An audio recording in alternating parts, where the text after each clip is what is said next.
Everybody, this is Jeff Bra. I'm with the Department of Technology Services with Denver Public Schools. I know that you are all joining this presentation because we had sent a message out through Chalk Talk, and in that it was for the technology people on how to get ready for CMAS, how to get the technology ready for CMAS, and we see people are getting into the presentation and also into the chat through YouTube. If you could please type in your name so we see through the chat what maybe put your name and then the charter school or network that you're with. And then also if I can just get a confirmation that people are hearing me all right, that's what I would like. And then we'll get started. I have a couple people here with me helping me to present. I have Thomas Stacy, who's one of our other tech people in our department that knows a lot about getting things ready for CMAS, and he's going to be navigating through the chat for me. And then we also have our trainer and technical director, Sam Garza, who has set up the YouTube channel and system so that we can present this way. Are you guys seeing people comment in the chat? Starting to, yes. 1, 2, 3, 4, 5 so far. Oh yeah, so they are able to. They are going in there. Okay. Hearing and seeing well. Oh, wonderful. Good to hear it. So I have on my screen the presentation, the content I'm going through, but if you can also link to the presentation through the tinyurl.com DPS CMAS Charter 2017. I'm sorry, that's tinyurl.com/DPS CMAS Charter 2017. This presentation is taken from the state. Most of it will be from the content that we saw presented through the Colorado Department of Education earlier this month. So you'll see that noted on many of the slides. And then we also have some of our content with specific things that we need you to do, especially concerning entering the Proctor Cash information. And I'll get to that. And also just some general timelines that are Accountability Research and Evaluation Department, ARE is what we call it, has put forth around the CMAS timeline.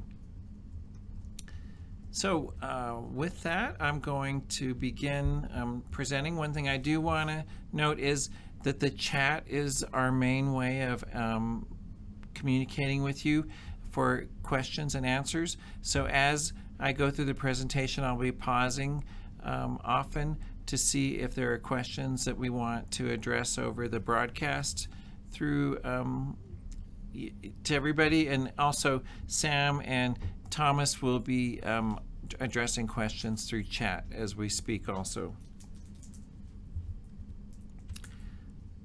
So moving into our content,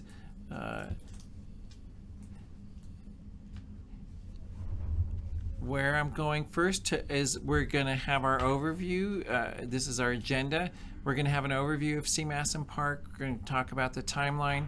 We're going to talk about the SAL, the Site Assessment Leader relationship, and STR means School Tech Rep in our world, but I think for you guys, it's your technology person or group that is supporting your building.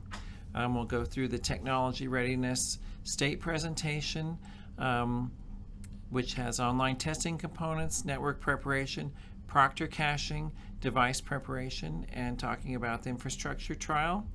And then we'll also talk about accommodations and the DLM, which is considered the kite, and DLM is, as we get to it, you'll see what we're talking about. So I am in slide 5 of my presentation if you're following along. And so this slide talks about what CMAS is. It's the Colorado Academic Standards and it's the measure of them. There's two components. There's science and social studies, and then there's also English, language, arts, and math, and sometimes we refer to that as PARC. So the testing window is March 14th through April 29th, and there's only really one long testing window. We don't break it into several small ones. We will talk about the differences between tests. So Thomas, is there anything coming up on the chat? Not yet. No? Okay. In slide 6, this looks at the exact testing window. I don't know why we say 2015 and 16, because it is 2016, 2017 timeline.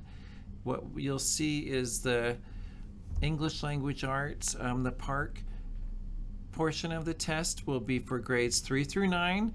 All students in those grades are required to test, and the window starts on March 14th and goes through April 29th. Then we have the CO Spanish language arts window, which is for grades 3 and 4. That also is for identified English language learners, if you have those in your buildings, and it goes March 14th through April 29th. And then the mathematics part is grades 3 through 9, and it goes it's all students, and it's March 14th through the 29th. Then when we get into the science, that is grades 5, 8, and 11, and all students in those grades, and it'll be April 11th through April 29th. And then the science social studies piece is for grades 4 through 7, and it's only for certain schools, and that is also April 11th through April 29th.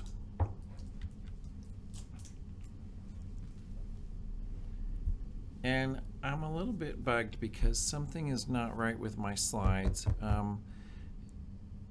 I'm going to go back and correct these later because the things that I want you that we need to call out in these to correct them is, or that you need to know is that in the timeline of January, February, the SAL and the STR will be attending trainings. You guys are attending the STR training that DoTS is having, and that is for today, February 2nd. The SAL trainings go through the end of this week, and your SALs are probably attending that right now. The ARE and the department will be providing your SALs with access to Pearson Access Next starting yesterday, February 2nd. And then from there, they will provide you as technology people your access so that you can go in and do some things that that we'll note later around the Proctor caching server settings. And then through February, you'll also be confirming and setting up your testing devices so that they're ready for testing when we go into the March window. So in this, you'll be, through February again, you'll be verifying the software updates and that your devices are prepared. Later we'll get into the details of that. And then the SAL is going through their piece. They'll be training the staff. They'll be providing an ethics training. And so you want to make sure that you do see that content and sign the ethics agreement, because you will most likely be going into classrooms while students are testing to maybe do some troubleshooting. And there's specific guidelines you have to follow about how you treat the test content on devices. So you'll want to review the ethics training for that. When you do get your devices ready and prepared, there is a survey link that I have in this slide, but we'll also get it to Jocelyn so she can email it out in Chalk Talk, so that you guys can go in and just communicate that things are going well and that your schools are ready to test. and so we'll get that to you through Chalk Talk. As we move into March, you will want to conduct an infrastructure trial. And so in the infrastructure trial, we'll talk later about the details, but it is something you'd want to get done while you're in March. As we move into March and April, of course, testing will begin on March 14th, and then it'll go through April 29th. And so as we do that, your SAL will be doing their piece around testing materials, and then you guys will be just monitoring the testing equipment and making sure things are going well. In April, as we move to the end of the testing window, the SAL will be working in Pearson Access Next to stop all the sessions, and then as that's all done, then anything that they had around testing materials we will return back to the DPS processing center, and you guys will work with the devices to return them back to normal classroom use. Do we have any questions or things so far? Nope. Okay. In slide 12, what we want to just this is a nice slide that kind of shows the relationship between you all and your SAL. So you'll be working closely together to make sure, as a team, that make sure everything's going to work well as we go into testing, then as we move through the testing window. I'm going to pause here for a minute because I'm not sure if I brought up the right presentation. I just need a moment to confirm this. So I'm going to blank out the screen, and I appreciate if you guys could just be on hold while I'm making sure I've got the right content up here. Go to a waiting screen.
All right, I'm back. Thank you all for hanging in there.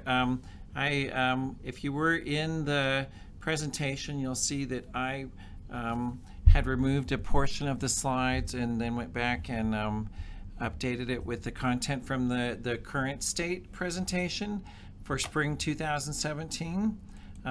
So with that, I'm going to move on to the next slide. So if you're following along in the presentation, I'm on slide 15 now.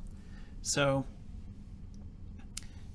in that, let me just move into what we'll be covering is the timeline. I'm going to just give you some updated information from there, and then we'll go into network preparation, proctor caching, device preparation, infrastructure trial, and then support testing.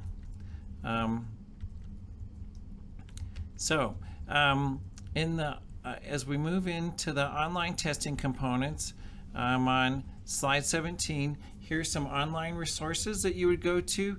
As I said, that I am covering the content that the state presented to us earlier this month. And so you can find that at the CDE website. So that's cde.state.co.us. And then you go into the assessment, and then this is the new assess-DTC presentation. If you want, we'll be covering most of these links, but the technology setup is found at park.pearson.com/technology-setup. And then Pearson Access Next is where your SAL does a lot of the work, and it's also where the proctor cache settings are found. And so the link for that is here. And then you can find the Pearson documentation at support.assessment.pearson.com. But you'll see some of that as we go through these slides.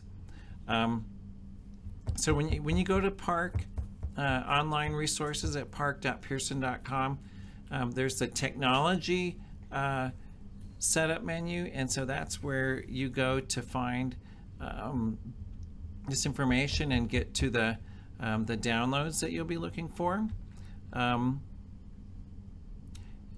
In slide 19, it shows the Science and Social Studies online resources.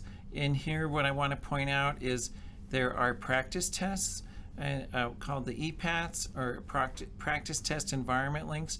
Your staff will probably want to see that students do get a chance to go through the test content, and so you can use these links to get there.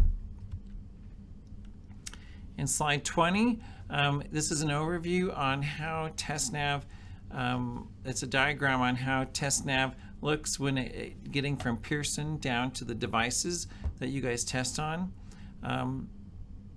There are a couple different scenarios, but the one what we'll see is, so Pearson is a web resource that's available out on the internet. Pearson will get into your environment through your firewall, and then there will be a component that you'll have set up in your building called the Proctor Cache server. This is a server where the content from Pearson goes on to, so that within your network you'll have a faster connection from the content to your devices.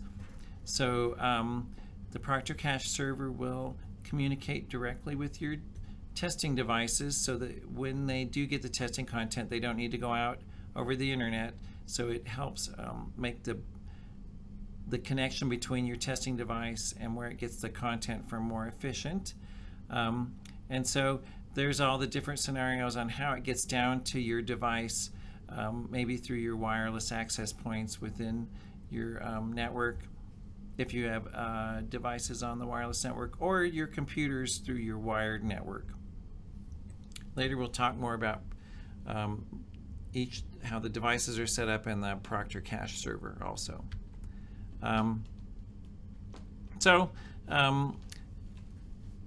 In slide 21, we're looking at the different TestNav components. There is the Proctor Caching software, and then what this does is it will be caching your test content from Pearson Access Next. There is Pearson Access, where that is what is their website where we get all the content from. There is TestNav, and this slide shows version 8.7, but you may see it as version 8.8 when you select the Colorado customer. There is TestNav that is that you can install now on your desktop, or we call it the desktop app, but it's actually it's installable application that can be on your Windows or Mac or other operating systems. We'll cover those that you'll use to install on the devices, and that is the preferred method, the most easy method that will be running on those devices for the student to go through the test content. If you're using iPads, there's an app. Chromebooks also have an app, and Android devices have an app. So moving into slide 22, so TestNav 8.8, there's two different versions. There is the installable version, which we strongly recommend. That's what Pearson came out with last year, and I know in our testing environments when we began using the installable app, the experience for the student became much more reliable and it performed much better. There is a browser-based web app that runs through the browser.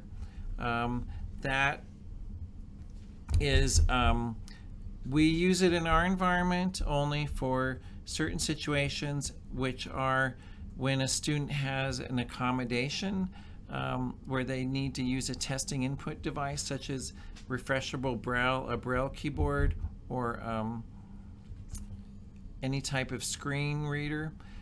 In that, then right now Pearson only supports connection to those devices through the browser-based app. We know in Denver Public Schools that's a very small number of students in our population, so we opt to use the installable desktop app for the majority of our student population, and then we only use the browser-based as needed. And if you do use the browser-based, it will only work on Mac OS 10 or Windows, and it will run only in the Firefox browser. This is different from last year. In previous years, it was supported on Safari, Internet Explorer, and Firefox, but now it's only supported on Firefox, and it's the enterprise version of Firefox, and it only runs on 32-bit. So moving into slide 23, this looks what it looks like when you go to the download website for TestNav at download.testnav.com. It has all the versions that it's supported on. So you can see for computers, it's supported on Mac OS 10, Windows, Linux, and Ubuntu if you use those in your building. In our buildings, in our DPS run buildings, we only support it on Mac OS 10 and Windows. For the iPads, there's an app that can be downloaded through the App Store. For the Android devices, it can be downloaded through Google Play. And then for Chromebooks, there's an app that you can get through the Chrome Web Store. Do we have any questions coming up? Nope, Okay. we do not. All right. So I'll move on to the next screen. Thank you, everyone, for your patience and diligence. We do want to make sure that you do ask questions if you have them. So in slide 24, it talks about proctor caching. I did highlight earlier what that means, and so it's an appliance, it's a computer on your network that allows you to cache the content into your local network before the test. So this will reduce the burden on your internet service provider by having computers go out to the internet to get that content, and so it stores that information right within your network. So in slide 25, device preparation. So what you need to pay attention to is that any software that would allow secure content on the student computers to be viewed on another computer must be turned off.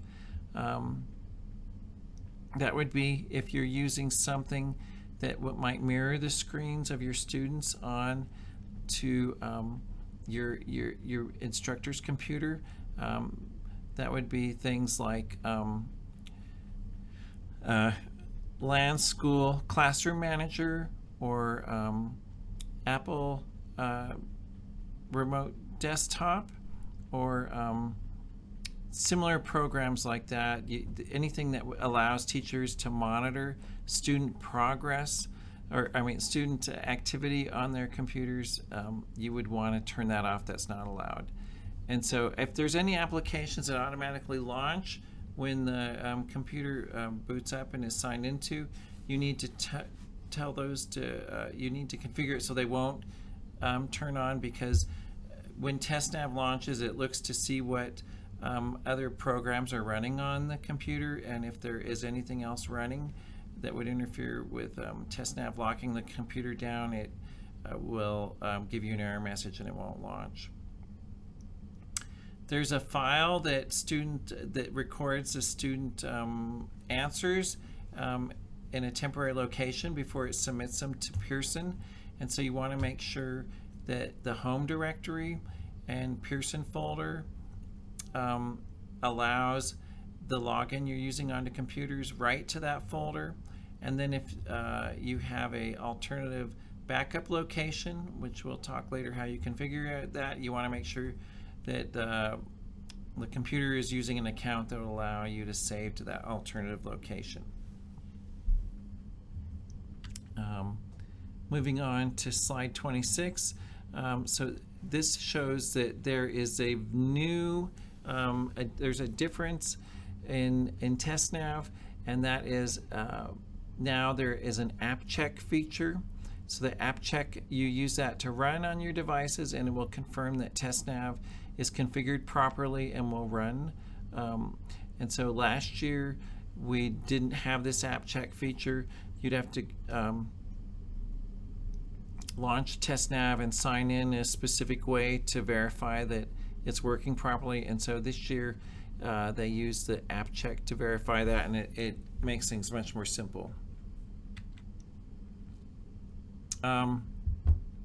Another thing that's new is in Pearson Access Next, there is a feature that allows you to measure your testing capacity.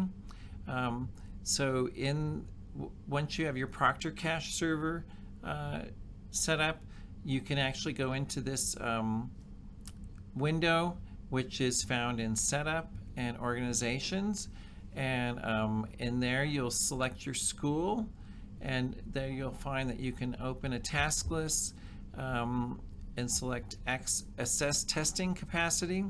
And when you get there, then you can click Start and add details that you want to calculate in the capacity.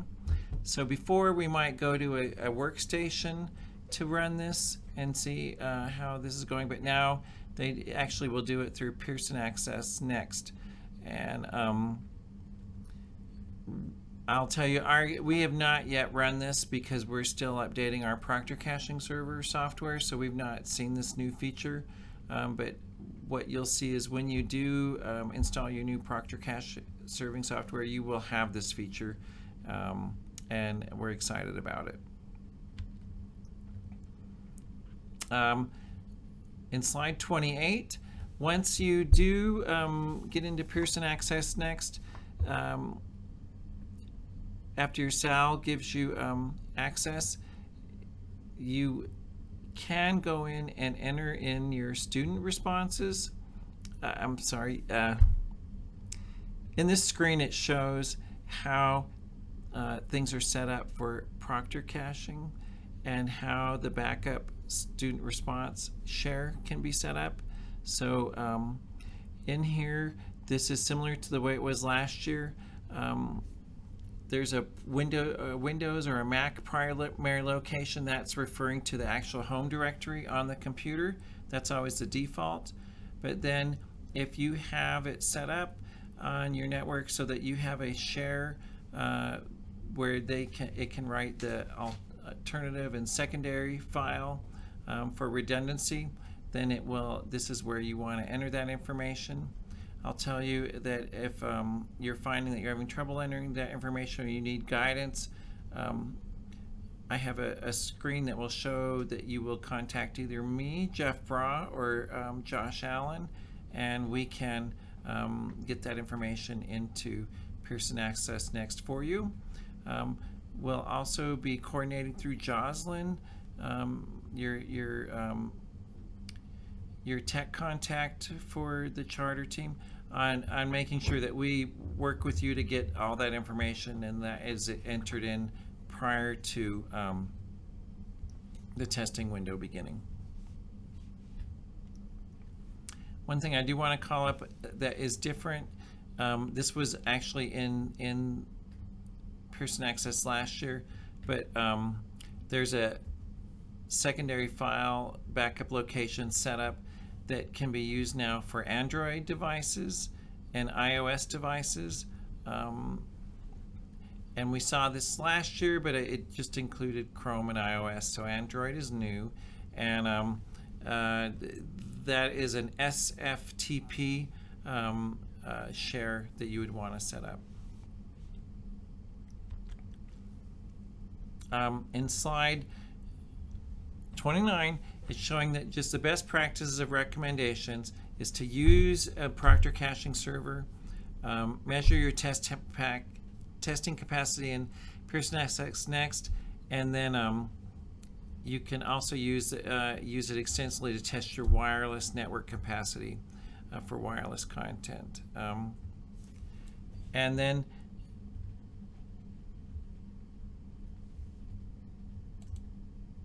next, now this is the slide I wanted you to see earlier, slide 30.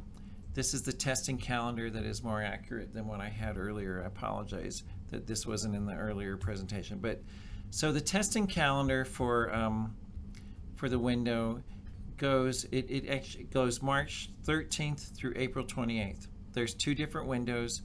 There's one window for the math, English language arts, and the Colorado Spanish language arts section that goes the full window from March 13th through April 28th.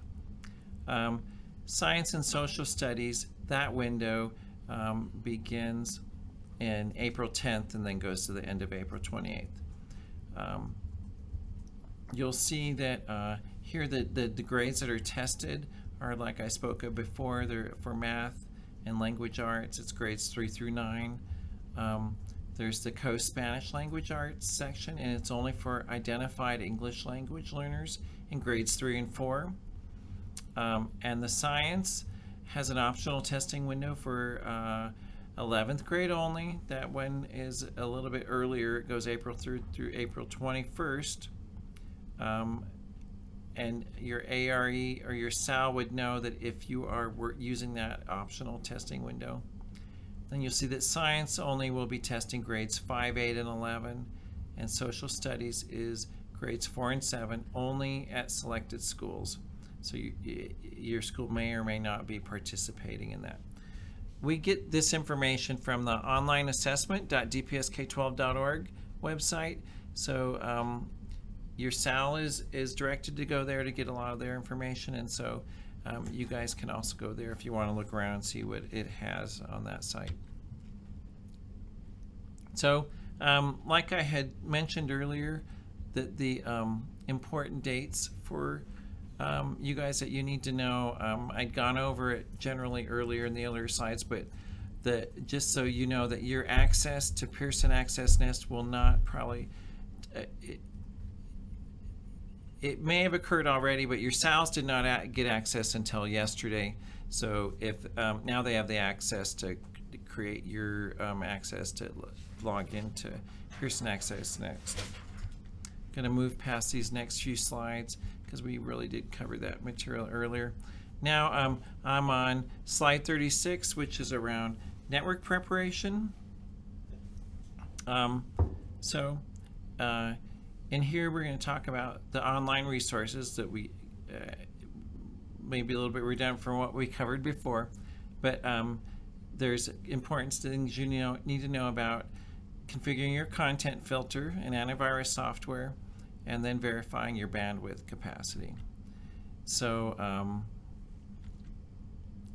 I'm on slide 38, and so here this talks about making sure that your content filter, it has all of these websites allowed through, so you can see their testnav.com, ports 80 and 443, pearsonaccess.com, ports 80 and 443, pearsonaccessnext.com, port 80 and 443, the pearsontestcontent.com, port 80, googleanalytics.com is optional, but you want to make sure that you have your the sites for your certificates, thoughtsy.com, usertrust.com, comadaca.com, and so allow traffic on ports 4480 through 4481 to freely flow on the network. The Proctor Cache server uses these ports, so that's important information. Slide 39, the content filter and antivirus software. The antivirus software can scan the test content. Even it's been whitelisted and caused performance issues during testing. So an additional configuration may be required, and so CDS is recommending to use the CMAS site readiness form to in a practice test to make sure that your training environment and all of your content filters allowed and configured correctly. So that was that new feature that I had spoken of earlier in Pearson Access Next, and so you'll want to use that and also work with your provider for these things to make sure that you're at the optimal configuration.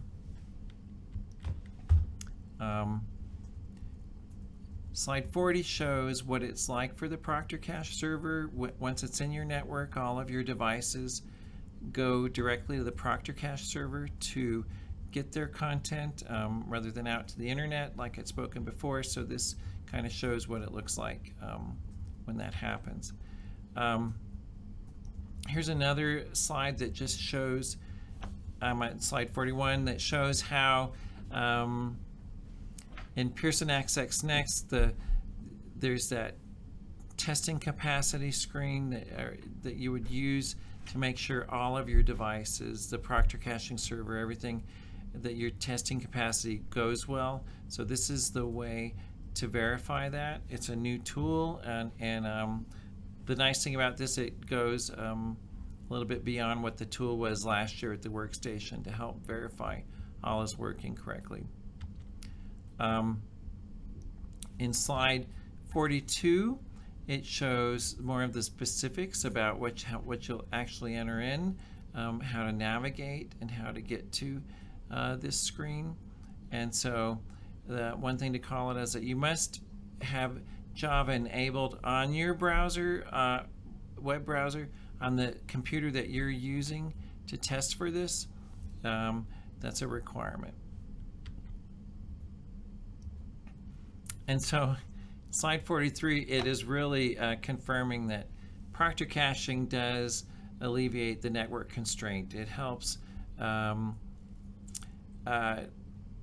alleviate the constraint off of your devices going out into the internet to get the content. It really keeps the content within your network, and it does deliver it to the devices much more efficiently.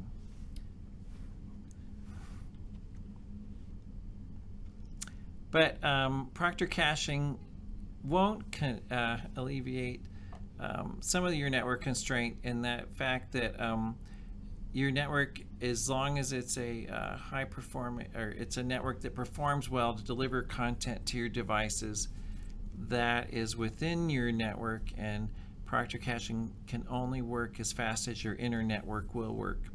So if you do the testing and you find that your capacity is for your inside your network is showing that it can't meet the capacity for all your students, you would want to test fewer students. This will help make sure the test content delivered to the devices will be successful for the student and not interfere with their testing.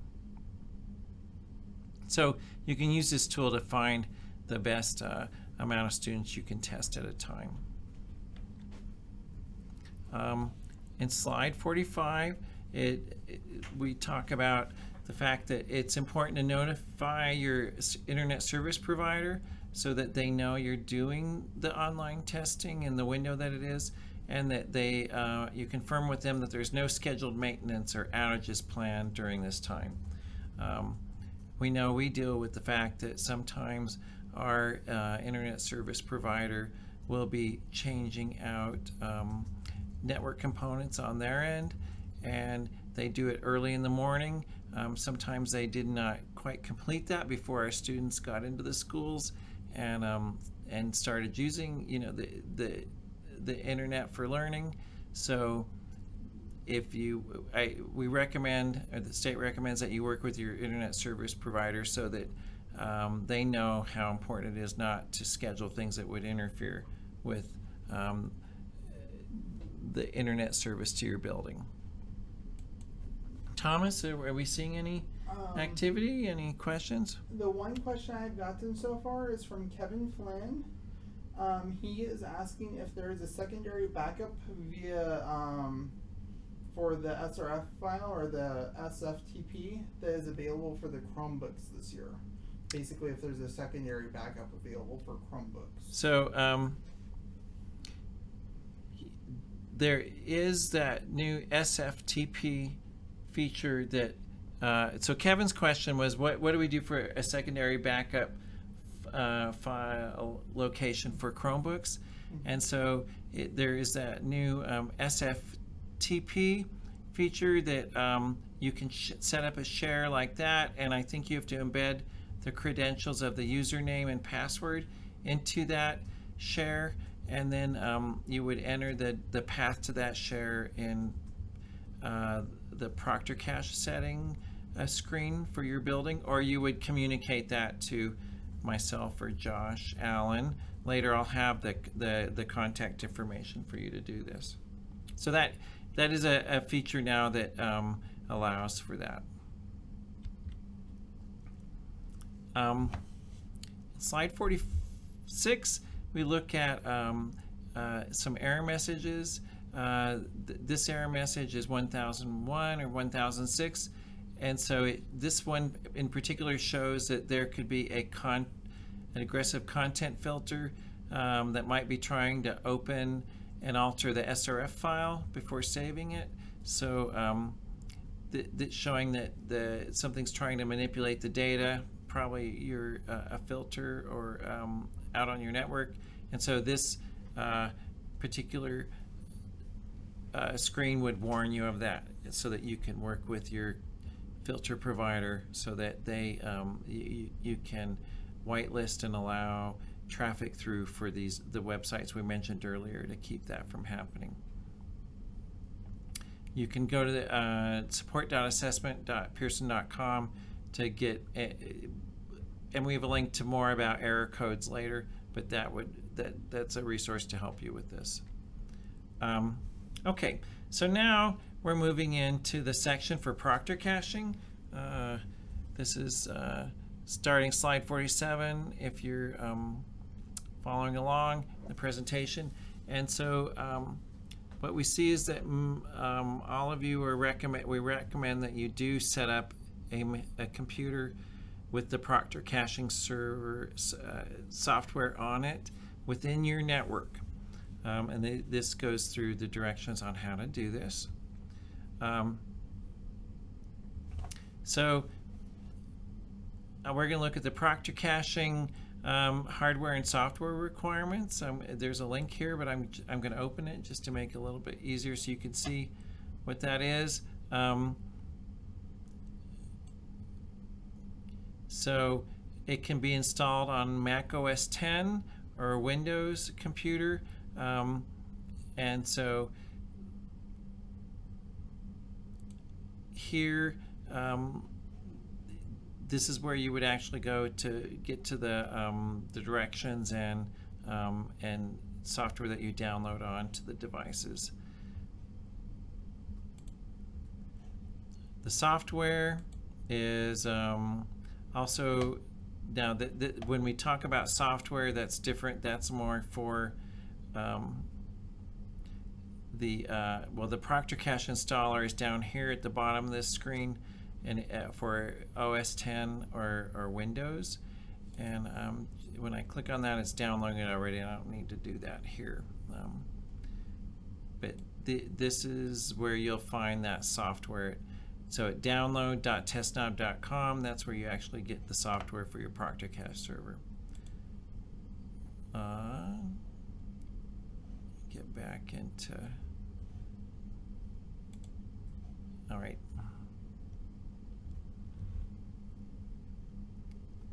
So we've looked at slide 49 earlier that shows how the network topology works for Proctor Cache.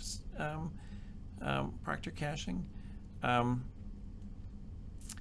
One thing that's new for those of you that have worked with Proctor caching server before, that Java is no longer required when you're in the Proctor caching software to cache the content, and now it allows the Chrome browser to be used to cache the content. So that makes it a little bit easier to do this.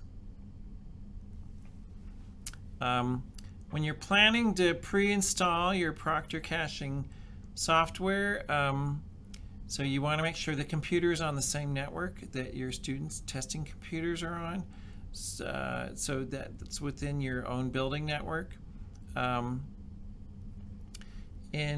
For our DPS run schools, we do install it at a district level because all the DPS run schools are within our network. There are a couple of charters that also are on our in-school network, so they don't need to install a Proctor caching server. But for everyone who's outside the DPS Run network, you will need to plan to install a Proctor caching server. And on the device that you're installing it on, you want to make sure that you're a local administrator, you have the permissions you need, and that have the knowledge of your network. And then the network connection should be 100 megabytes full duplex or higher. The minimum network connection is 10/100, but it really should be the 100 Mbps. And then your network is set to use the IP4 DNS domain system servers. So you want to meet those requirements.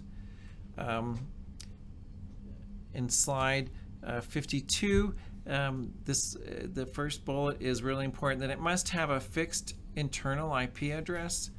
The device that you're using should not be set to DHCP. If it is, there's a chance that the device could lose the IP address that matches the setting in that we put into Pearson Access Next. And then if that happens, the test will start giving errors that they can't connect to the Proctor cache server. So it must be a fixed internal IP address, something that won't change if the computer reboots. And then the Windows firewall needs to be turned off. And then you want to open the traffic ports for port 80, 4480, and 4481. Proctor caching doesn't need a server-based operating system, just Windows or OS 10. And then that's where I'm going to move on from there. Do we have any questions or anything coming up, Thomas? So Heather was asking about if they had saved the Proctor cache to a computer last year. Will they need to go through the download process again? She actually saw on slide 49 that they will need to uninstall and install the new version of the software. That's what we know is that so Proctor cache. The question is, we had Proctor caching on a computer last year. Do we need to reinstall the software this year? And so, yes, we're notified that it has to be uninstalled from the computer if it did have the Proctor caching software on it, and it needs to be installed with the new version of the Proctor caching software. So we can't just leave things as they were last year. It has to be updated. And so slide 53 just makes it shows a screen of what I actually brought up earlier, that this is what it looks like on the download screen. So you want to download that software. If software was on it before, you want to uninstall that prior to installing the new software. And then once you have it installed and configured, you want to use test that capacity tool to make sure it's working correctly.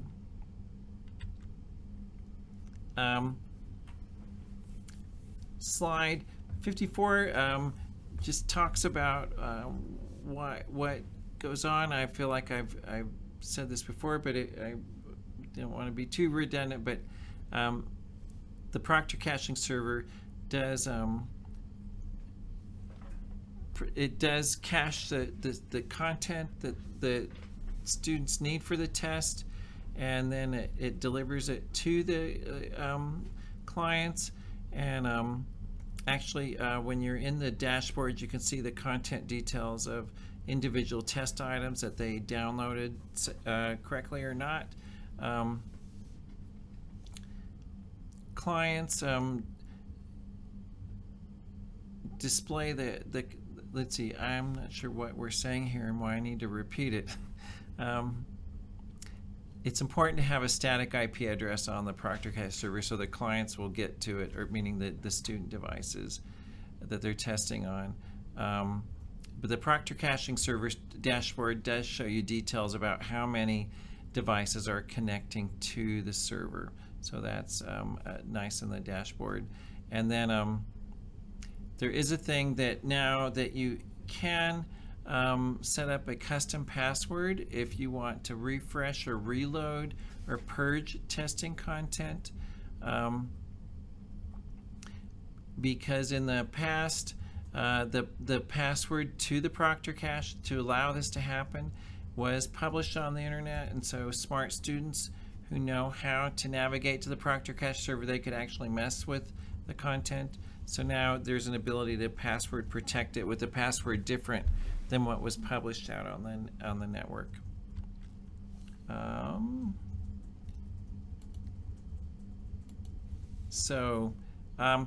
In slide 55, it shows what the dashboard looks like at the Proctor cache server.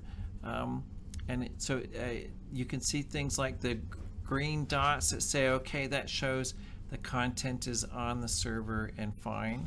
And it also shows the date that it was cached. I need to let you know that we won't be able to cache the data until cache the test content until Pearson releases it, which will be very close to the testing window beginning. So in slide 56, here, this is not in the state slides, but it is. This is a DPS process that we need you to follow. And so after you've set up your Proctor cache server, the IP address must be configured in Pearson Access Next. And so if your SAL can create access for you that would allow you to go in and put these settings in yourself. But Josh Allen or myself, we can will offer assistance in getting these in place. meaning that if you send us this information, we can go in and we'll enter it into Pearson SX Next for you. If you are doing it on your own, we ask that you follow some naming conventions. That would be so the computer name. When you enter that in, please put your school name and then a dash, and that it's the Proctor Cache server. That way, this helps us to verify that this information is correctly entered into Pearson. You'll want to put in the IP address for that machine that's using the Proctor Caching server. Make sure that you put port 4480 in that field, and then you will also, if you do have a secondary location for saving the file, you'll enter in that information, which usually will be a folder path that goes to that share. Now, there's this new section for Android, Chrome, and iOS for a secondary location, and so that's the SFTP, that's Secure File Transfer Protocol. So you would enter in the path there, and then the username and password will have to be embedded in that string. So in here I have the email addresses that you would contact us through. So Josh_Allen at dpsk12.org, or myself, Jeff_Bra at dpsk12.org. And then you're welcome to call me. I don't have my number on this screen, but if you email me, I'll email you my phone number. Do you have any questions? No, I do not. Okay. All right. In slide 57, it shows what it looks like after we get to the place where we're caching the content. There's a status, and this will show you how well the content is coming onto the machine. So the green OK shows everything's great. The exclamation point shows that content isn't loaded yet, or that it might be in waiting status. The red X shows that it failed to load. And so in that case, if there's a critical problem, it'll have to be reloaded. And then if the problem isn't resolved, we'll be contacting Pearson support over that. Within your Proctor Caching server, once it's all set up and clients start connecting to it, you can actually go in and check to see how many computer clients are connecting, and then you can actually see what IP address they're connecting to, and you can actually go in and see what tests they're working on. So then there's a client tab for status. This would be used in troubleshooting, but it shows how clients are connected to the Proctor Cache server and how well things are going. In slide 60, this talks about the Proctor Caching password. If you do opt to change your Proctor Cache password to prevent any sort of tampering with it, this shows the directions on how you would do that. So the old password is the password that we were talking about that's found in the manual, and then you would create your new password and click submit.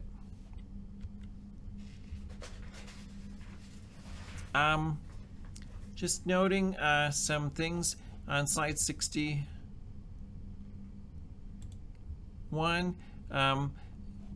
If you do use a Windows installer, you'll need Java Runtime, and Java Runtime on Windows will be required for pre-caching. But earlier we were told that Java isn't required and that Chrome can be used. So I'm not exactly sure why they put this slide in here. But be aware that if you're working in Windows, it might require you to run Java. I can't speak from experience yet with the new software because we are just installing it ourselves also this week. So I don't have the experience to tell you. if this slide's correct or not. Okay, in slide 62, we're at a point where we want you guys, if you have not already, we want you to go ahead and just let us know who you are that's on this webinar. You can go to the link that Sam provided in the description items for the YouTube channel, but I'll read it. It's tinyurl.com and then /DPS charter CMAS. Again, that's tinyurl.com /DPS charter CMAS. I'll give you guys a few minutes to go in and do that.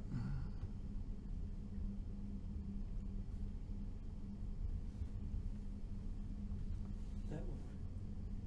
It's not what's posted here. So their attendance.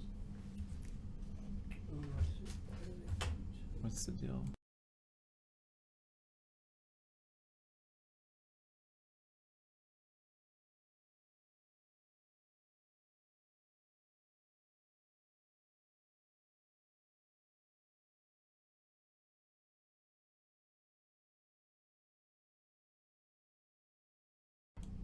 Hey, y'all, we just noticed that we had a different URL in the description that didn't match what I was describing to you, so we're getting that set up.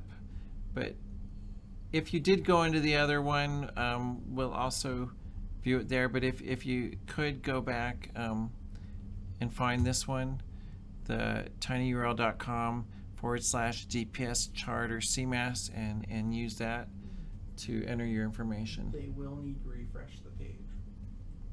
Okay, from what I understand is if on the YouTube channel you want to refresh the page to get that that new link to show up.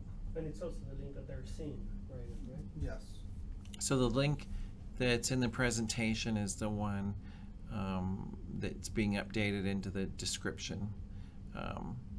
So you can either go within the presentation, just type it in, or in a moment after you refresh, go to the one that's in the description of the webinar in the YouTube channel. Okay, so I'm going to move into section 4, which is device preparation. This is probably, besides Proctor caching, both this section are the things you guys probably most want to know in order to get ready for CMAS. So we'll just dive right into it. What you'll find is that the TestNav desktop app is supported on Windows, Macintosh OS X, and Linux systems. I know in our DPS environment we use Windows and OS X, we don't use Linux, but I know that you guys might be using Linux out in your buildings, and so here are, so the memory for these systems, Windows is recommended at 4 gigabytes, but the minimum is 512. OS X recommended 2 gigabytes, but minimum 1 gigabyte. And then Linux is 2 gigabytes recommended, 1 gigabyte RAM. All of your system should support a 9.5-inch screen or higher, and but the best screen resolution is around 1024 by 768. Please note that using Windows runtime on tablets is not supported. So there are some Microsoft Surface runtime versions of devices out there, and so TestNav is not supported on those. It's recommended that to have an external keyboard and mouse or touchpad for touchscreen devices.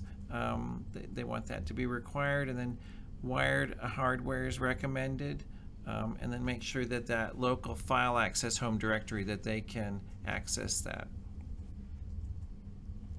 As for Windows, OS X, I would say that if you're using a touchscreen, you want to make sure you have a wired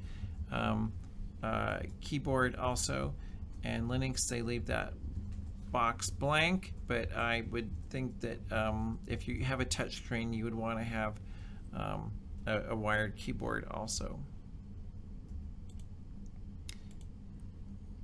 You want to know that as far as system requirements for Mac OS goes, it's 10.9 through 10.11, and this is for the desktop app. What we're told is that on Sierra, which is 10.12, that TestNav is only supported through the web app. Windows is supported on Windows 7, 8.1, and 10. Windows XP is no longer supported. And then for Linux, Fedora 24 64-bit or Ubuntu 16.04 64-bit. So next, in slide 65, when you install the desktop app, you'll want to install it, and then you want to start the TestNav desktop app and perform that app check that we talked about earlier. And so we'll, in Pearson Access Next, we point the clients towards your Proctor Cache server by entering that information that we talked about before, and also making sure you use the test capacity, and then you want to make sure that you're setting up that response file backup share, secondary share, and then also run an infrastructure trial. That would be the most perfect scenario for making sure TestNav is going to work well within your building.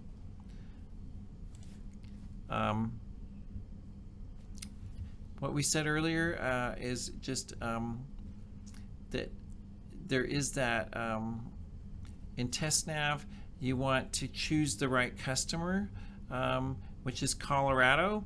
So if your TestNav app isn't showing Colorado, because some of the devices you used last year might remember the customer, but if you're not seeing Colorado, you want to go up to the little person in the upper right hand corner and then select Colorado as the customer, and then that will put TestNav on the right customer that will accept the student login credentials.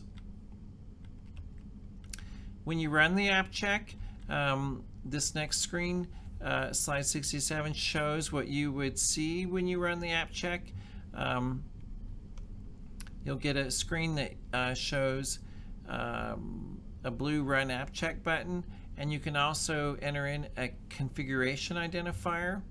If you want to know where that that optional configuration identifier number will be, you would find that on the Pearson Access Next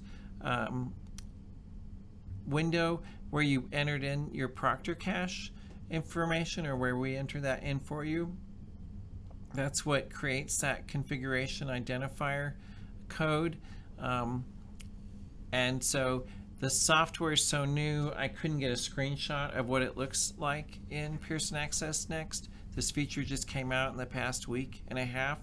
But that's optional, and you don't need to do it. But if once we get that number and we put it in there, we can run app check, and then we get the confirmation if it's passed, where app check could, TestNav could go into kiosk mode, it can connect to the internet, and then once we have that configuration identifier file, it'll add a third line that will show that it connected fine to the Proctor Cache server. Again, but that's optional. My recommendation is you move forward in getting all your devices updated to the new version of TestNav, and then on 1 or 2, once we have that configuration identifier code, I'm stuttering over it. We'll use that on a couple devices, and then that will show if everything's working like we expect to with our Proctor Cache server. Slide 68 talks about how you can do a TestNav desktop mass install, And so there's a couple things you can do here. We have a system called LandDesk, and that's how we push out the new version of TestNav. We did have to uninstall the previous version and then do an installer for the new version. And I think you'll find that even if you go to do it manually on your computers, you'll first have to uninstall the earlier version of TestNav if it's there, and then install the new version. There are, if you're doing mass configurations, this shows you the exact folder location that you would push those out through. And so what you can do is set up one computer and get all the right, you would select your customer, and once you do that, it creates a preference. So you can use that preference and push it out to these particular folders on all the other devices, and it will set it up so that the students won't have to select a customer. You won't have to go through that exercise. That might, if you have a lot of computers to work with, that's one way to just get that setting taken care of quickly without manually doing it.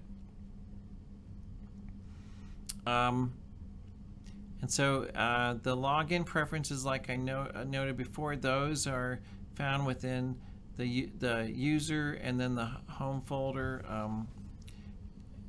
the app data, the local, and the Pearson. That is the login, where the login preference file is saved if you want to push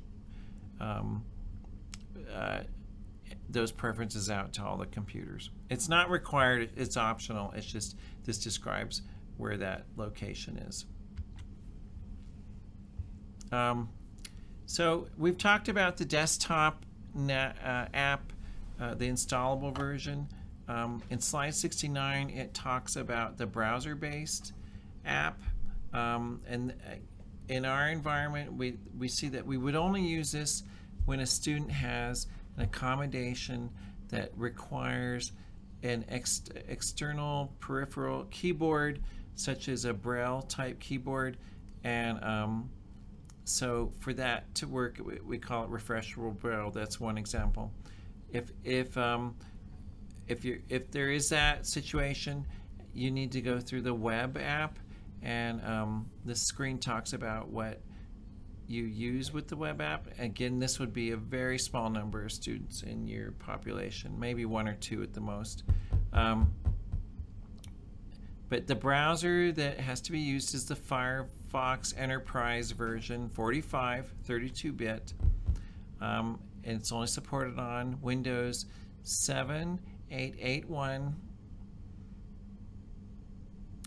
and I know it's also Windows 10, even though that's not listed here. Not sure why they didn't include that, but we have several Windows 10 computers in our network, and we've tested it, and it does work. Then if you have Mac operating systems, it's only 10.9, 10.10, or 10.11. And I'm told Sierra also, which is 10.12. Java is required for the browser app, and so then you have to go through what we did like earlier in the in our CMAS life, when they only had a browser app. You have to address the Java prompts, the enabling pop-ups, and then creating a Java exception in your firewall for that to work correctly.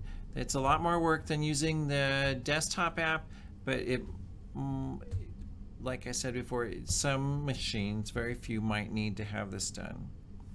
Do I have any questions, Thomas? Joey Kistler was asking, where did you say the default Proctor cache password can be found? It's in the manual. There's a manual for setting up the Proctor cache server. The default password is kept. The question is, where do you find the default password? And so it's there's a downloadable manual for setting up your Proctor cache server, and it is in that download file, in that download manual.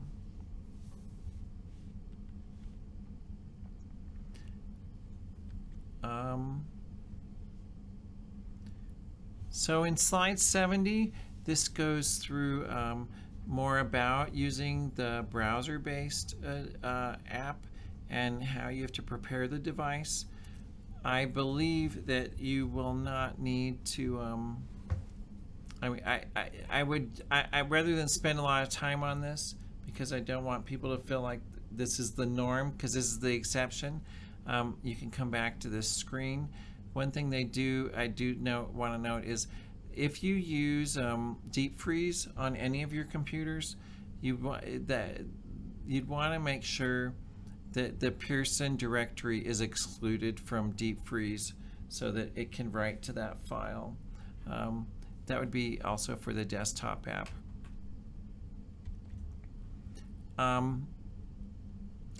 Slide 71 shows how you actually verify the web app is working correctly, and so where you find that, I mean, it is similar to what we had to do a few years ago.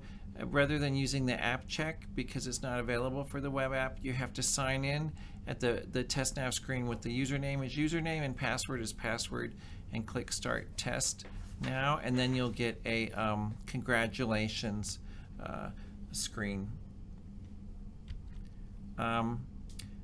In slide 72, we're starting to talk about Chromebooks, and so now for Chromebooks,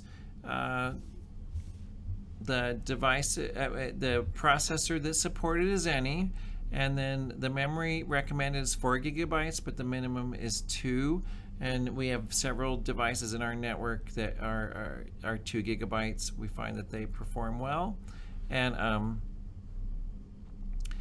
one thing to note is that convertible Chromebooks cannot be used in tablet mode if you have those. And you must use the installable TestNav application for Chromebook, and you cannot use the Chrome browser. It has to be the installable app. There's two, in slide 73, it talks about there's 2 different ways to set up Chromebooks. It depends on how you use your Chromebooks in your environment, because there is a managed Chromebook, which is managed by the Google admin, admin.google.com admin console, or there's unmanaged Chromebooks that are not enrolled or in that in your domain or in that console. So if you're using the managed Chromebooks, you'll use that admin console to follow these guidelines. One is you want to set the devices so that they keep local data, because that's where that student response file is, and you don't want that to be lost during their testing if they have to log out and log back in. Then you will also use single app mode to put them in a kiosk mode, and you use the kiosk settings within the admin console to do this. And then after testing, you can take the single app kiosk mode out. So that's how we do it. We set it up so that the kiosk mode is turned on for our Chromebooks. Students don't even need to sign into the Chromebook. There's a app menu at the bottom, and so when the Chromebook's turned on, you go to the app menu, and then TestNav is there, and they can just click it and launch it and sign in. So the managed Chromebooks we find are our best testing device for DPS run schools. Now, if you have unmanaged Chromebooks in your environment, you have to go to each single Chromebook. You have to download the app through the Chrome store, and then you have to enable single app mode through the Chrome browser, and it requires an administrator account to do this. And if you don't use an administrator account, the device can be backed up to the cloud and wiped, so that would cause problems. So you want to make sure you're using that administrator account. In slide 74, Just some highlights about the Chromebooks.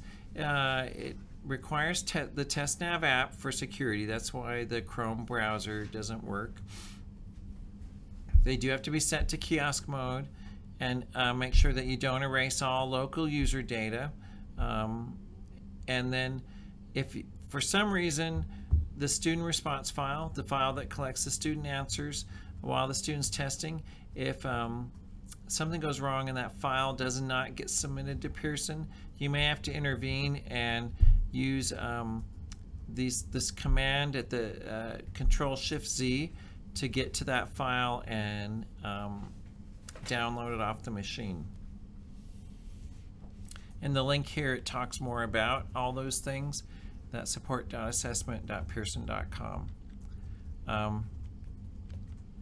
Next, I'm going to move on to iPad system requirements. iPads are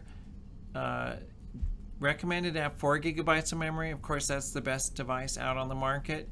Many of them start at 1 gigabyte if they're the iPad 3s and 4s. But if you have iPad 2s, they could have 512 megabytes of RAM, and so this year those are supported. So that's the minimum amount of memory they have to have, which is 512. Of course, iPad have to be regular iPads, not iPad minis, so they have a 9.5-inch screen, and then an external keyboard, wired keyboard is recommended. I know in our environment we're saying that it's a must because of all the variables around the Bluetooth piece. We recommend the wired keyboard, or we require it. And so you must use the installable app on the iPad. It cannot be run through a web browser. There's a couple ways to set up your iPads. It can be done through the Apple configurator, which is when you connect them directly to a Macintosh computer that has Apple configurator installed. Or you can use what I'm gonna try to do the effect that Colin Bonner did when we were going through this on his slide. So there's all these different methods: Apple configurator, Apple profile manager, guided access mode, or automated single app mode. So we have all those listed now, but when I go to my next screen, I hope you're seeing it. It's got a big old prohibit sign over it. And what that means is all that stuff isn't necessary anymore. iPads this year got much more simpler to use, which is a big win for all of us who use iPads. So what the deal is, you will use the most recent TestNav app. You have to download that onto the iPad or push it out through your mobile device management system. And when TestNav is launched, it's going to prompt you to allow the microphone and allow the app to self-lock. Once those are confirmed by clicking yes, then TestNav launches, and it stays in kiosk mode until the student signs out. So it got much more simpler this year. So you need to get the app onto the device, either through the App Store or your mobile device. And then once it's there, you don't have to worry about configuring it. When it gets launched, it prompts for what it needs. And then once you click yes, it locks. It keeps TestNav in kiosk mode until the student signs out. The wonderful thing about this is once they sign out, if you have instruction going on with those iPads, after the testing is done, they're ready to use for instruction. You don't have to worry about getting them out of the being locked in the single app mode through all those other earlier methods we talked about that are no longer necessary. If you do find that you have to get your student response file off of the iPad, now you can do it through the browser. So you would go to, in the browser window, go to testnav:/2/ as an admin, gives you a window that you can see and navigate through to get to the SRF file, and then you would email it to yourself. So one thing I gotta note is it's down here, but it should be higher. The iPad 2s are supported this year with some limitations. Those limitations are that they barely have enough memory to run the app, and so if you use accommodations for a student, such as text-to-speech or American Sign Language, that adds a lot of memory to the test content, and it could make the device run a lot slower. So if you have students testing in those accommodations, you'd want to try to use a different device other than your iPad that may just have 512 megabytes of memory. The science simulations also in the science and social studies portion of the test does use a lot of memory, so those also may cause the device to work slowly. So if you have iPad 2s with 512 megabytes of memory, you want to plan to probably replace those next year or not use them for testing, because we don't know what the requirement will be for next year, but we know they're very much near the end of their life as far as this year goes, but they are usable.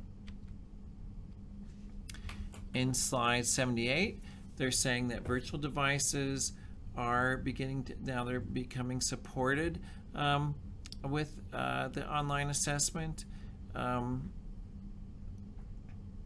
There are different virtual solutions. We don't support those in our network, so I can't really speak to them very well.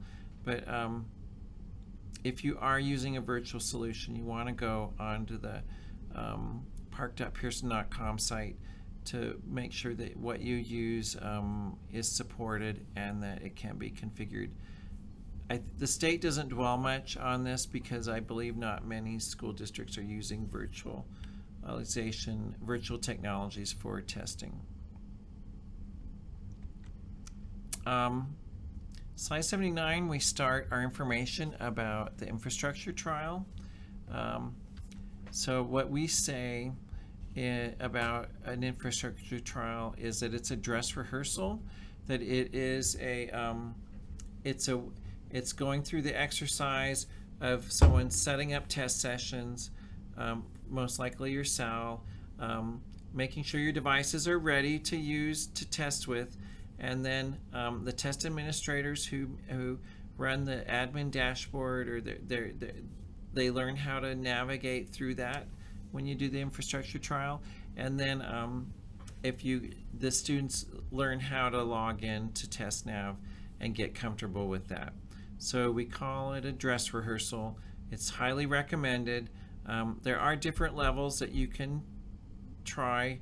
One is where you just work with your staff so that they're familiar with the dashboard and how students log in, so that they're comfortable with that and they can guide students through it. And the next level would be having students actually log in and just go through some content, not the full-blown test meticulously, just so they get familiar with logging in and seeing how they navigate through TestNav, or doing a more extensive one where students actually go through a lot of the questions to get familiar with the test content. So if you can run one, at least at the minimum level, to help staff get very comfortable with the product, that it would be sufficient, and at least try to run one at the minimum level. Proctor caching, it shows that your devices are prepared, and that's one thing we like. In slide 80, it just has a lot of links to how Proctor cache, how you go through an infrastructure trial, how you create sample students, how they get added to a session, how the test tickets are printed, how the session is actually unlocked and allows the students into it, and then how the students use the sessions the tickets to log into the session, and then the test administrator can monitor their progress to get familiar with that. So slide 81 just describes a lot of what I just said, that it's a dress rehearsal. And so by doing that, you confirm that all these things are happening. So you can do a complete infrastructure trial. You'll be doing some of this anyway. To get TestNav ready, you will be configuring your Proctor caching settings or giving them to Josh, Allen, or myself to get into TestNav. You'll be looking at the capacity check. You'll be looking at the devices, making sure they're working. In slide 83, it talks about all the things about creating the sample students and sessions and printing the test tickets. When we get into slide 84, this walks through, it's helpful information because it actually walks through what it looks like to put the configuration of the Proctor caching server into TestNav. Please note that the brown background it shows you're in the training site. When you're in the actual testing site, the live production site, it's a blue background. But these screens show what it looks like to actually navigate to entering in your configuration. And when you get to the slide 85, when you actually get to entering in the screen that we showed before, what it looks like to get your configuration details entered, and then slide 87 shows more about that screen. And then if you are doing infrastructure trial, slide 88 shows what it's like to go through the caching process on the Proctor cache server. And that goes through slide 89. In 91, it shows the status of the caching.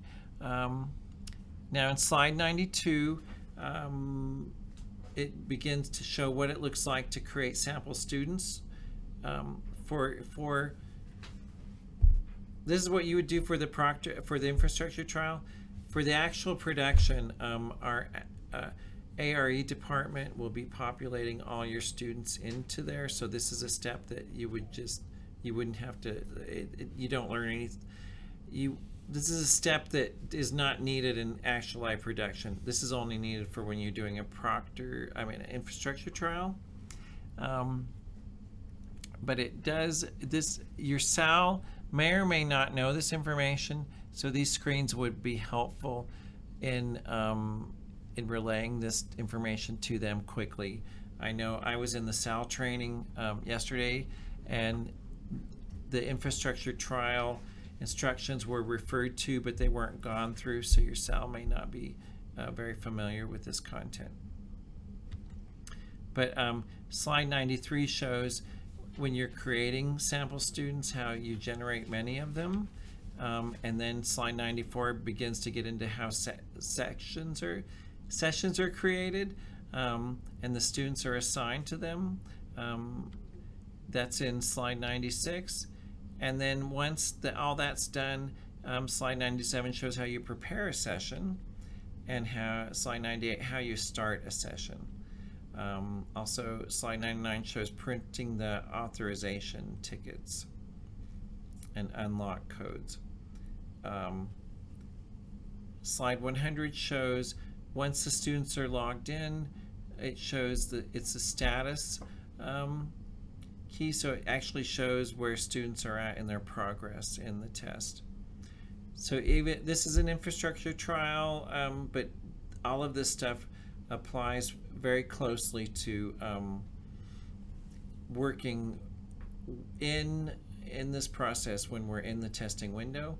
The only thing that really is most different is the fact that creating the sample students is only used in the infrastructure trial. It's not used in live production. Slide 101 covers session management. So that's our section on the infrastructure trial. Is there any questions coming through, Thomas? No, I have not seen any. I did get a question specifically from Bill Brooks at Mhm. KIP Sunshine Peak, and he said that they have a handful of Chromebooks on our domain. So I went ahead and checked for him how many they had and to make sure the app was assigned to them correctly. Which Oh, which it nice. is. Okay. So, in that, the important thing, so Bill Brooks was talking about how even though they're a charter, we're managing some of their Chromebooks. Correct. When the Chromebooks on their network go to sign in, the students sign in, the Chromebooks will look for their Proctor cache server, because that's what the Pearson Access Next will tell them to do. And so even though that we're managing them, it should be no problem. And it's important that the Chromebooks are on the same network the Proctor cache server is on. Okay, so now we're moving into a section, I'm on slide 102, which is around support during testing. So we'll dive right into it. On slide 103, it's got some important links. The test administration support, the test navigate error codes links, and then EWS potential scenarios. And the EWS means early warning system, and that is a system that shows up on the student screen if something's going wrong with the student connecting to various resources that they need for the test. So we'll look at a little bit of that. Slide 104, we start talking about the early warning system. The early warning system is a system that really detects if all the things that we expect around connectivity are going wrong. You know, that the student response file cannot be uploaded to Pearson, or the student response file is not found on the device if the student logged out and then they logged back in at another time, or they were exited unexpectedly out of the test. And then if the student response file can actually, like the device loses connection to all its resources, different error messages would show up on the screen. So the early warning system is really designed so that we can identify quickly if things are going wrong with the test, and how to get the student back into the test quickly without a lot of complication. They have a screen here about student response files. Really what they're trying to get at is the settings in Pearson Access Next around the student response file. Though if the device isn't not able to save a student response file or find it, these are the settings that the device is relying on. What it around what we enter in here matters to the early warning system and how the device it triggers to show a warning screen. Slide 107, that's what, like things I said, if the save location is not what's expected from our entry in Pearson Access Next, that will trigger the early warning system. TestNav keeps trying to download it, and after 3 times, if something's going wrong, that's when it pops up, the early warning system. So the things that can trigger it is if the student response file cannot save on the device, it cannot save in the secondary backup location, or if the student logs out of the device unexpectedly, was maybe kicked out, and then they go to a new device.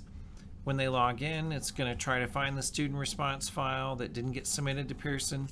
And if it can't find the file it's looking for, because it probably is on another computer, it'll trigger the error message, and we'll see a screenshot of what that looks like. If the early warning system does come up and the student was exited out of the test, they probably will have to be resumed by the test administrator, and this screen talks about why that would happen. So the resuming in the test administrator screen is one of the important pieces about if a student is exited out of a test unexpectedly. Slide 110 shows what an error message looks like. This one is 1005. This is where the student logged into TestNav. TestNav saw that a student response file had been started but not completed, being uploaded to Pearson. So it's the error message shows that they're looking for the specific file that didn't complete, and it's prompting them to be browsed to the file or to skip the upload. We recommend, here's what we recommend: skip upload. If the student had not moved very far into the test, if they just maybe gotten through the sample questions and didn't really have to answer a question yet, there's the student would not be losing a lot of constructed work that they'd done if they were very far into the test. So in that scenario, they just got through the sample questions. It's fine to skip upload. But if they had constructed many questions, they were like on question 5 or 6, and they'd even maybe had to type in a large paragraph, in that case, we would not want to skip upload. We would want to do what we can to get the student connected back to the student response file that has all that content in it. In slide 111, it just shows why things that have to fit together for their student response file to work well. The student has a ticket ID. That ticket ID, when they log in, it creates a student response file that has a session token. When that those two agree and this file, the answers are being submitted from that token, everything's great. If something goes wrong and the student maybe gets exited out of the test, and you move them to another device and they start a new session and token, and the student realizes, I was on like question 10 or 11 and this shows me 1. You know what happened? At that point, you might go look on the other device to find the student response file, and then try to connect the student back to it. But the problem would be they started a new student response file on the other computer, and so that would invalidate the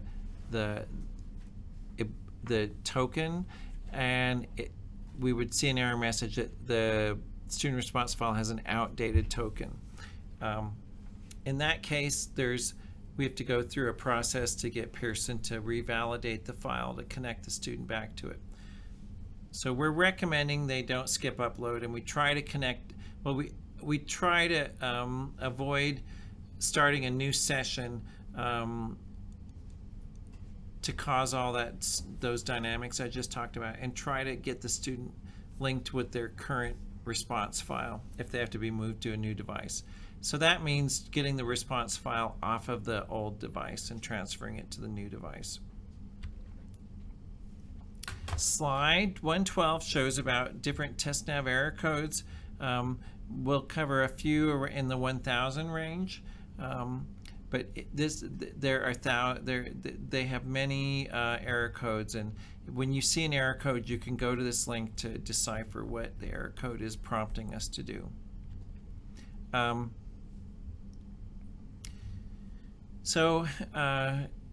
In slide 113, we talk about online test security. So it's important to maintain security of assessments to prepare devices to meet the security needs, meaning that they can lock in kiosk mode. And then the monitoring and reporting of security breaches and test irregularities, those are covered with the SAL. What they are, I'll tell you in a nutshell, what it really is if, of course, please do not take any pictures of test content on a device. You would want to treat a device while a student is logged into TestNav as if it were a paper material. That's something you would never take a picture of. It's something you wouldn't take out of a secure testing environment. Once the student logs out of TestNav, then the device is no longer considered something that needs to be secure. But if the student's taking the test and they get kicked out of the device, and you can get them quickly back on the device and connected back to their questions quickly, that would not be something that would be reported. But if it's something that happens repeatedly to the student 2 and 3 times, and then it starts cutting it, lengthening their test, the time that they need to take the test, then it would become an irregularity that would need to be reported to ARE to report to the state, because that's something that's going on that could actually impact the results of the testing for the student. So if that helps you kind of understand when technology could start interfering and cause an irregularity, it's when it starts interfering with the student's testing experience. Slide 114, it's about maintaining security, and the one thing I want to just really emphasize is that no cell phones should be used in the testing environment, especially around taking pictures of test content. Students shouldn't have cell phones. The test administrator could have a cell phone, but that only to contact you or the cell if something goes wrong during testing. You also may carry a cell phone because people are trying to contact you over the need for your help with things. It's just you want to stay away from using your cell phone to take pictures of test content or error messages that are on the screen. You just record those manually. The state gets very upset if they see that we've done that we have taken pictures of test content. Slide 115 talks about preparing devices. The one thing we need to call out is making sure that no software other than TestNav is running on the device, and that if there's anything like a screensaver or a internet toolbar, things like that, that can interfere with the TestNav locking the device into kiosk mode, so they can't run students can't try to run a web browser during their test session to research answers. That would be, that's what we need to do. Preparing a device so it doesn't have those things going on is what helps meet its security. I'm going to skip over slide 116. Your SAL will know most about that. And then irregularities, we've talked about that. That's slide 117. In slide 118, I want to call out that prior to the testing window, here's some numbers that you would call if you need assistance with working in test administration. Prior to the test, to contact ARE, you would call 720-423-3786. And that's around test administration.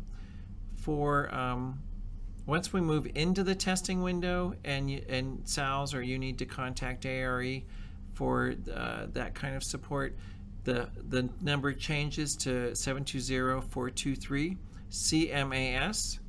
And so that's the line that we'll have many resources or people available to work with you on your answers or to resolve the issue. And you all being charter, the support resolves more around test administration support. All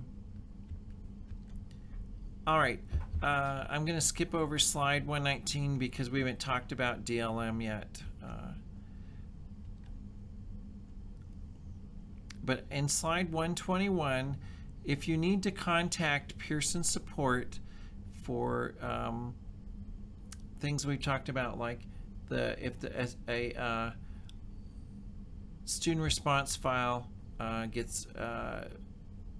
needs to be validated so you can upload it back and connect it to the student. Pearson has 2 different support lines depending on the test that they're taking, because there's a different support number for the English language arts and math PARC part versus the science and social studies. So this screen shows what those support numbers are. And this brings me to the end of the presentation, and we're at 6:20. I do want to just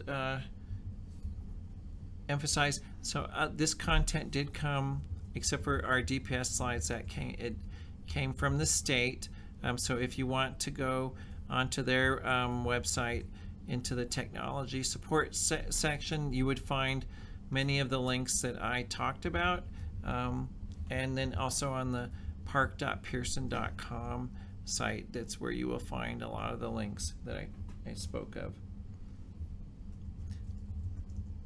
I'm going to check with Thomas to see if we have any questions that we want to address to the greater group. Nothing.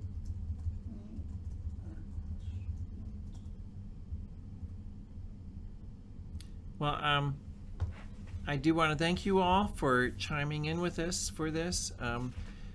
Please remember that if you need the Proctor Cash support around getting your settings in, to contact Josh Allen or myself, Jeff Bra. That will be needed to be done prior to your infrastructure trial, or as we go into the testing window. And then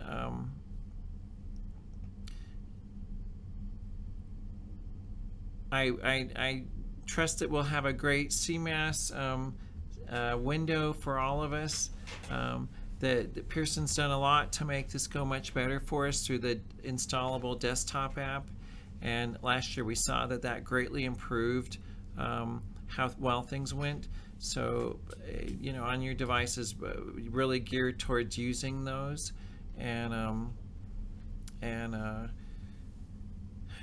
with that, if there's no more questions, There is one actually. Okay. Bill Brooks just asked, all setup for the infrastructure trial is done on the Pearson Access Next training server.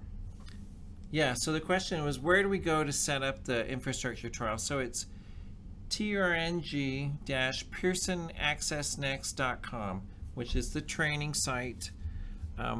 But you actually use the Colorado site for the students to sign in.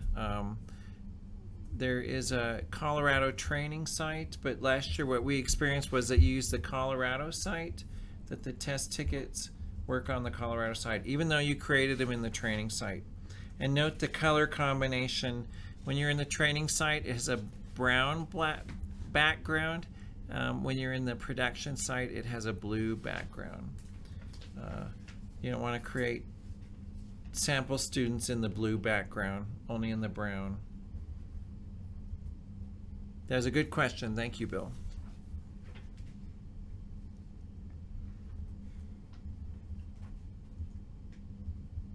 Okay. Any more questions, Thomas? Let me check